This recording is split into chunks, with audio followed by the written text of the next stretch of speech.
So I got my cool shirt on. But got an interesting message from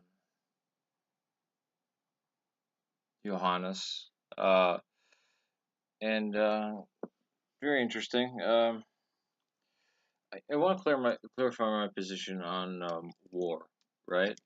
Um, now, or fighting in general. Um, now, um, when presenting the gospel, we are turning the other cheek, right? And we're supposed to um, treat people with brotherly love and try to de-escalate situations and not get into fistfights and violence. Especially when spreading the gospel, we are ordered to turn the other cheek and even embrace martyrdom without fighting back. That's when um, when delivering the gospel. Um, but the we are also told by um, the prophets, such as Isaiah, that we are to defend the widow and the orphan and the elderly and the helpless. And this even extends to pregnant women and little children. Um, it sickens me that there are or were groups of Christians out there, at least about 100 years ago in the United States, that if they saw a child being abducted, they wouldn't do anything about it because they couldn't get their hands dirty. God forbid they should, and they believe that this risks their own salvation, that they would risk their own, that they would, because they might, possibly go to hell. They had to let that child die a brutal death, being raped and then tortured to death. Um, to me, that's the exact opposite message of Christ. Christ went to hell to save us all, right? Um, so we should go to hell to save the innocent, right? And certainly, and there's obviously somebody going to come on here and said, "Look, nobody's innocent in the eyes of God." In the eyes of God, yeah, but um, to stop genocide, like to defend defenseless, or to um, fight to fight off marauders and raiders that would kill um, every man and mother and child and take the young women as sex slaves. Um, you must stand up and fight, right? It would be unchristlike, cowardly, and selfish not to.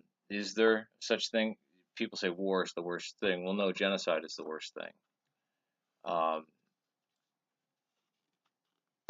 would you attack somebody who is trying to abduct a child?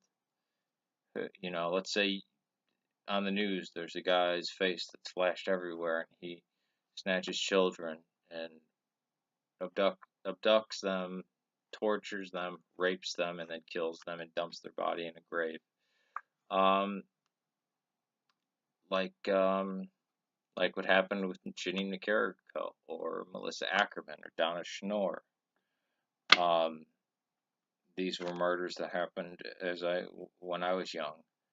That happened to girls that were between the ages of 5 and 7, and it was a filthy psychopath who was 26 years old by the name of Patrick. I forget his name, uh,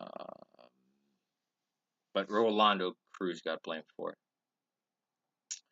But no, we're commanded to stand up and defend pregnant women, um, children, the elderly. Uh, to be a Christian man, you should be virtuous like that.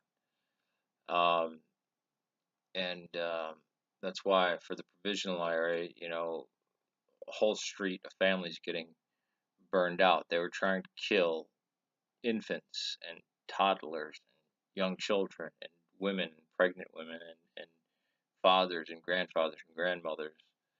So yeah, what they did was correct, and the FMLN was was fighting the Orden, the White Hand, that were trained by the CIA to drain the ocean, the drying of the ocean, the emptying of the sea, or the drying of the sea, the emptying of the ocean, which meant this was a thing that the CIA in Vietnam and under Henry Kissinger cooked up that said, well, since communists exist amongst poor people, and they also, especially there's a socialist strain within Roman Catholicism, well, we need to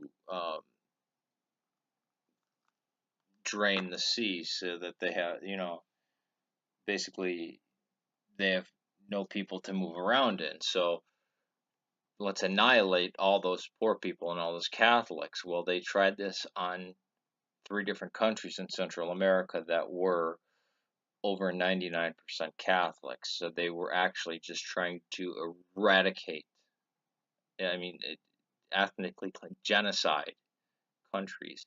And these brutal tactics, um,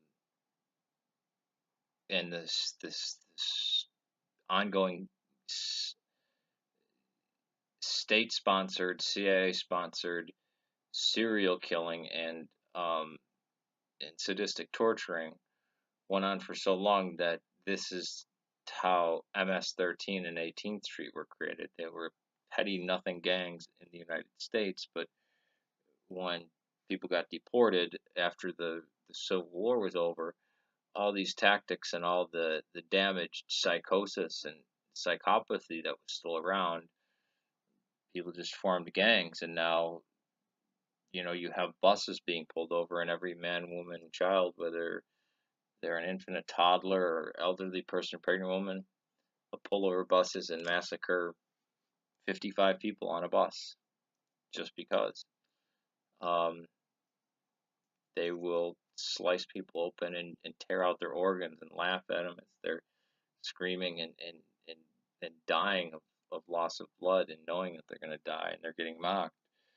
So yeah, this is what was done. So the FMLN, I mean, there were Catholic priests that actually fought as guerrillas in the FMLN and in the Sandinistas. The Cristeros was another example. Um, check out what happened in the 20s in Mexico. Check out the movie For Greater Glory. Um, this Ned Flanders weak I Protestant Christianity, evangelical Christianity that says, "Oh no, you can't fight, you can't." But yet they idolize the United States military, which I would never join. I think that's terrible. That I would never fighting for money and for a career, um, and for a war that just says that's conducted by the United States. No, but somebody who, but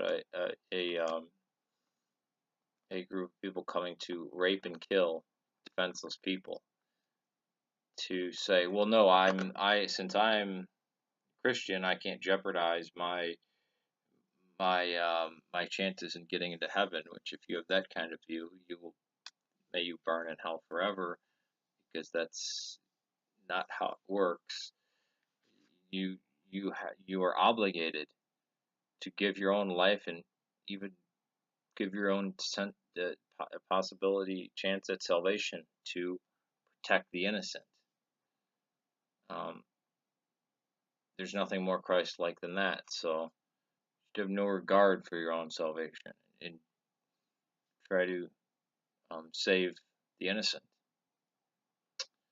Um, but yeah, so there is the concept of just war that was brought over that Augustus had, that was brought over by Augustine. But more than that, you could say the idea of just war is in Scripture itself. Certainly, things like the Crusades and the Reconquista of Spain, were certainly just wars. Um, you could even say that the Spanish conquest of the Aztec Triple Alliance was a form of just war and crusade to stop the industrial form of human sacrifice that was going on. Now, that's not, again, I don't want anybody thinking, oh, that means that slavery was justified and that the abuse, the further abuse of the Native Americans after that, or the Mesoamericans, was justified. No, it wasn't.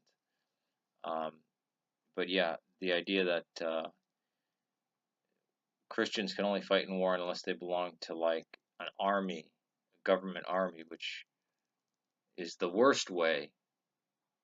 It, if anything, if fighting in war is sinful, then certainly that is the most sinful form. But um, fighting for a cause that you know directly, not to take land, not to change a government, but to defend the defenseless.